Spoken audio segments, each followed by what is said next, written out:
Hello, everyone, and welcome to Quitting Together, where recovery doesn't have to be done alone. My name is Aaron, and I'm so proud of you for being here. It has been about almost 2 months since I have given up my main addiction of marijuana, but I'm also really focusing moving forward with having less of an addictive mindset in general. If you are here, the algorithm probably fed you this video because you're struggling with marijuana addiction or alcohol addiction or pornography addiction or any sort of addiction that might be something that a lot of us deal with. I'm very lucky at this point in my life that I've never had any problems with alcohol, although I have been very open about the fact that I think my addiction to marijuana has kind of pushed that to the side. I could see how if I didn't have so many stomach issues when I drank, or if instead of getting into weed when I was younger, instead I got into alcohol, how it absolutely could have been a problem. And so I want to talk a little bit about that today and try to hold myself accountable with that. I had drank a little bit on Valentine's Day with my wife, and I've been at gigs since where people have offered me shots and whatnot. And I think that I definitely need to make a conscious decision to say that I am not going to drink anymore because I think I've been a little ambiguous with it. And I believe that actually there was somebody in the comments of the last video I made where the thumbnail said 50 days sober. And they said, you can't claim you're 50 days sober if you drank.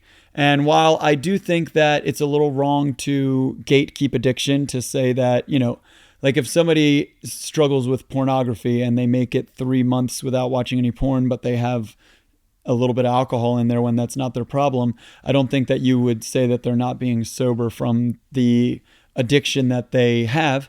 But I do think that it's a fair point that if I'm trying to see what my mindset feels like sober, that's what I need to do. And that in the line of work that I'm in with playing gigs and stuff and being around a lot of drunk people, there are a lot of opportunities for me to just start drinking much more regularly.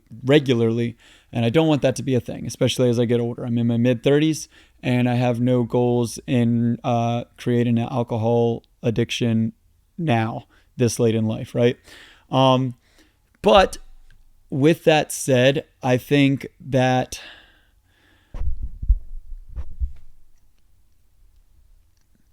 I would be willing to commit to saying that for the rest of this year, I will not drink either. It is an extra thing to put on myself and an extra kind of weight on my shoulders. It's just one more thing that I have to focus on and concentrate on. And honestly, it sometimes feels like it's kind of belittling, right? To say like, oh, I can't have these substances that other people can have because I'm going to abuse them, or there's the potential for me to abuse them.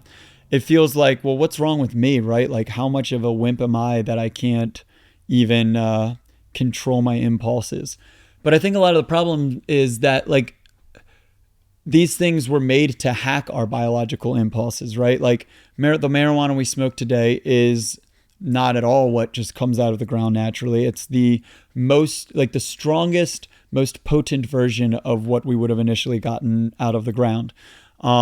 The alcohol that we drink today, right, is we get it as strong as we can. We want the strongest beer. Oh, that beer is 11%. Or let's just do shots, things that taste horrible but that make us feel better by taking them. And there's this community aspect.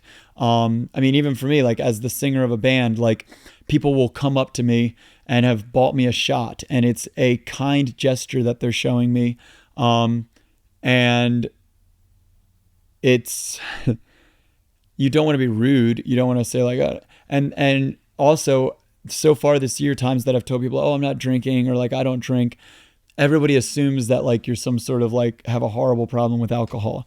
And then it's weird for me to be like, well, no, I actually just have a problem with smoking weed. Oh, I know it's just weed, but like for me, it really causes me a lot of harm, and it's not worth the, some of the good feelings that I feel aren't worth the long-term consequences that I'm having from this. So, I don't know. It's a weird spot to be in.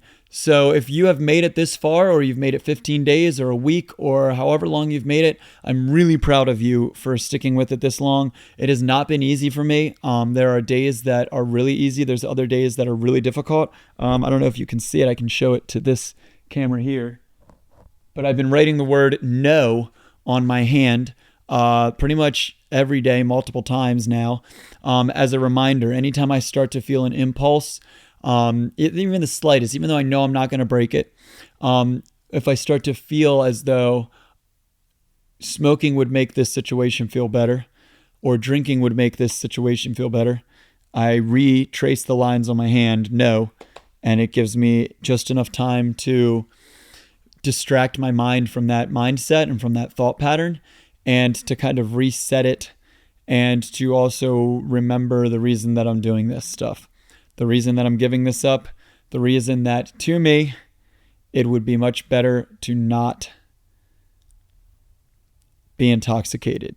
I said it in the last video. When we choose to be intoxicated, we're making a conscious decision to no longer be present in the moment.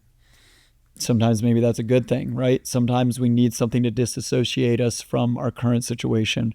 My buddy who I've interviewed on here is actually getting a tattoo today, and it's his first tattoo that he's gotten completely sober. He's doing this year with me. If you want to watch that video, it's called Interviewing My Accountability Partner.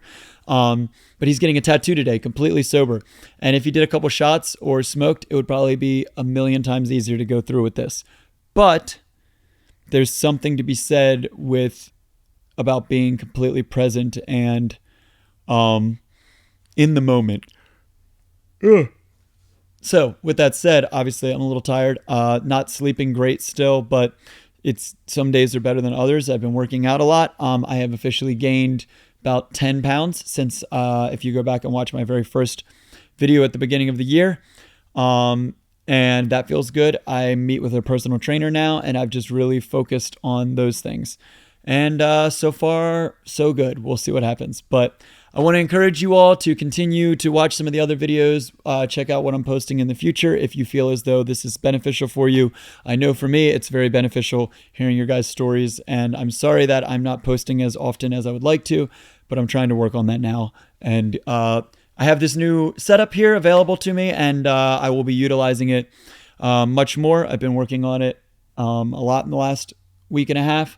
And it gives me a place where everything is already set up, and I can come and record these videos. Before, it was a lot of moving stuff around in order to get any sort of video done, and having to reset up my studio and stuff. So to have this space has been truly a blessing, and I hope that it will allow more content to come out to you guys, and that we can all hold each other accountable. Thank you again. I'm proud of you for being here. And remember, your recovery journey does not have to be done alone. And I'll see you for the next video.